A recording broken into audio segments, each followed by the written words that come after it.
అందరికీ నమస్తే. ఈరోజు మనం తెలుగు భాషకు సంబంధించిన వ్యాకరణంలోని సమాసముల గురించి నేర్చుకుందాం. సమాసముల్లోని ముందుగా తత్పురుష సమాసం గురించి నేర్చుకుందాం. తత్పురుష సమాసం అనేది రెండు రకాలుగా ఉన్నది. తత్పురుష సమాసం అసలు ఏ విధంగా ఏర్పడుతుంది, తత్పురుష సమాసం మనం నేర్చుకోవడానికి మనం ఏమి నేర్చుకోవాలనేది ఒక్కసారి చూద్దాము. తత్పురుష సమాసం అనేది రెండు రకాలుగా ఉన్నది. ఒకటి వ్యధికరణ సమాసము లేదా తత్పురుష సమాసం. తత్పురుష సమాసాన్ని ఇంకొక పేరేంటి? వ్యధికరణ సమాసం. వ్యధికరణ సమాసం తత్పురుష సమాసానికి మరొక పేరు వ్యధికరణ సమాసం. రెండోది వచ్చేసి సమానాధికరణ సమాసం లేదా కర్మధారయ సమాసం. సమానాధికరణ సమాసం అన్నా కర్మధారయ సమాసం అన్నా ఒకటే. ఇవి రెండింటికి మనం తేడా గుర్తించాలి. వ్యధికరణ సమాసం అంటే తత్పురుష, సమానాధికరణ సమాసం అంటే కర్మధారయ సమాసం. అసలు తత్పురుష సమాసం అంటే ఏంటి? తత్పురుష సమాసం అసలు ఏ విధంగా ఏర్పడుతుందంటే, తత్పురుష సమాసం అనేది విభక్తి ప్రత్యయాలతో ఏర్పడుతుంది. విభక్తి ప్రత్యయాలు మనకు వచ్చినట్టయితే మనం ఈజీగా తత్పురుష సమాసాన్ని గుర్తించవచ్చు. విభక్తి ప్రత్యయాల గురించి మన ఛానల్లోని వీడియో ఉన్నది. ఆ వీడియో ఒక్కసారి ముందుగా చూసి నెక్స్ట్ ఈ క్లాస్ వినండి, అప్పుడు మీకు ఈజీగా అర్థమవుతుంది. తత్పురుష సమాసం రకాలు చూద్దాము, ఎన్ని రకాలుగా ఉందో ఒక్కసారి. వ్యధికరణ సమాసం, తత్పురుష సమాసం, విభక్తి ప్రత్యయాల ఆధారంగా ఏర్పడేది వ్యధికరణ సమాసాలు. తత్పురుష సమాసంలోని రకాలు చూద్దాం ఒకసారి. ప్రథమ తత్పురుష సమాసం, దీన్నే ఏకాదేశ సమాసం అని కూడా అంటారు. ప్రథమ విభక్తి ప్రత్యయాలతో ఏర్పడే సమాసం ప్రథమ తత్పురుష సమాసం. ప్రథమ విభక్తి ప్రత్యయాలు అంటే ఏవి? డు, ము, ఊలు. ప్రథమ విభక్తి ప్రత్యయాలని డు, ము, ఊలుగా చెప్పడం జరిగింది. ఫర్ ఎగ్జాంపుల్, మధ్యాహ్నం, అహన మధ్య భాగం, పావుగంట, గంటలో పావు భాగం. నెక్స్ట్ నడిరేయి, రేయి నడిమి భాగం, ముంజేయి, చేయి ముందు భాగం. అంటే ప్రథమ విభక్తి ప్రత్యయాలతోనే ఏర్పడ్డాన్ని ప్రథమ తత్పురుష సమాసంగా చెప్పడం జరిగింది. నెక్స్ట్ రెండవది ద్వితీయ తత్పురుష సమాసం. ద్వితీయ తత్పురుష సమాసానికి విభక్తి ప్రత్యయాలు ఏంటి? నిన్, నున్, లను, కూర్చి, గురించి. ఈ నిన్, నున్, లను, కూర్చి, గురించి ఆధారంగా ఏర్పడేది సమాసమే ద్వితీయ తత్పురుష సమాసం. ఉదాహరణకి బ్రహ్మవిత్తములు, బ్రహ్మను తెలిసినవారు. విద్యార్థి, విద్యను ఆర్జించువాడు. ఇక్కడ నూనె అండర్లైన్ చేస్తున్నా. గొంతు నొక్కేయడం, గొంతును నొక్కేయడం. తిలకధారి, తిలకమును ధరించువాడు. న్యాయశాస్త్రం, న్యాయం గురించి, శాస్త్రం గురించి. శాస్త్రవేత్త, శాస్త్రమును తెలిసినవారు. ఇన్ని ఎగ్జాంపుల్ ఒకటి కాకపోతే ఒకటి మనకు అర్థవంతం అవుతుందని ఇన్ని ఎగ్జాంపుల్ ఇవ్వడం జరుగుతుంది. ఈ ద్వితీయ తత్పురుష సమాసాన్ని మనం గుర్తించాలంటే విభక్తి ప్రత్యయాలైన నిన్, నున్, లను, కూర్చి గురించి మనము నేర్చుకోవాలి. మూడవది తృతీయ తత్పురుష సమాసం. దీనికి విభక్తి ప్రత్యయాలు ఏంటి? చేతంచేన్, తోడంతోన్. ఈ విభక్తి ప్రత్యయాల ఆధారంతో ఏర్పడేది తృతీయ తత్పురుష సమాసం. ఉదాహరణకి బుద్ధిహీనుడు, బుద్ధి చేత హీనుడు, చేత, బుద్ధి చేత హీనుడు. వయోవృద్ధుడు, వయస్సు చేత వృద్ధుడు, చేత.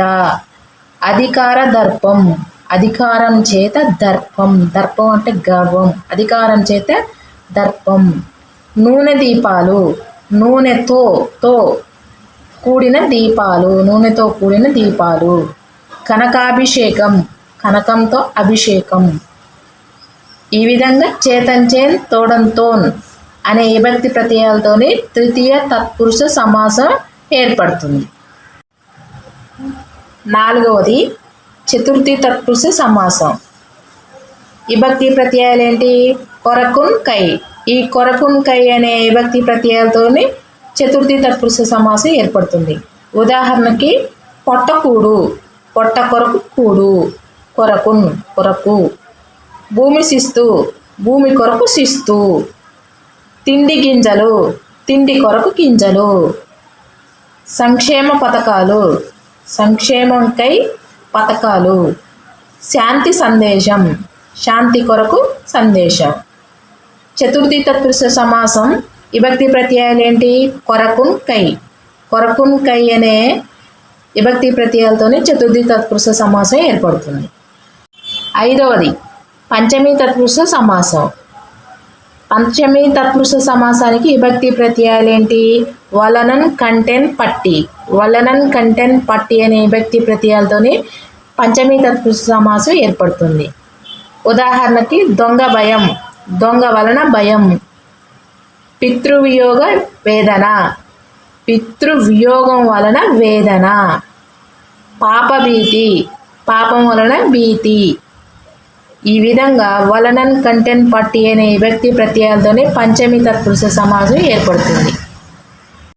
షష్ఠీ తత్పురుష సమాసం 6వది. విభక్తి ప్రత్యయాలు వచ్చేసి కిన్కున్ యొక్క లోన్ లోపలను. కిన్కున్ యొక్క లోన్ లోపలని విభక్తి ప్రత్యయాలతోనే షష్ఠీ తత్పురుష సమాసం ఏర్పడుతుంది. ఉదాహరణకి కీళ్ళ నొప్పులు, కీళ్ళ యొక్క నొప్పులు. నేల బొగ్గు, నేల లోపల బొగ్గు. ప్రజల భాష, ప్రజల యొక్క భాష. వైష్ణవ మాయ, విష్ణు యొక్క మాయ. రామబాణం, రాముడి యొక్క బాణం. భుజబలం, భుజం యొక్క బలం. ఈ విధంగా ఈ విభక్తి ప్రత్యయాలు కిన్కున్ యొక్క లోపల అనే విభక్తి ప్రత్యయాలతోనే షష్ఠీ తత్పురుష సమాసం ఏర్పడుతుంది. 7వది వచ్చేసి సప్తమీ తత్పురుష సమాసం.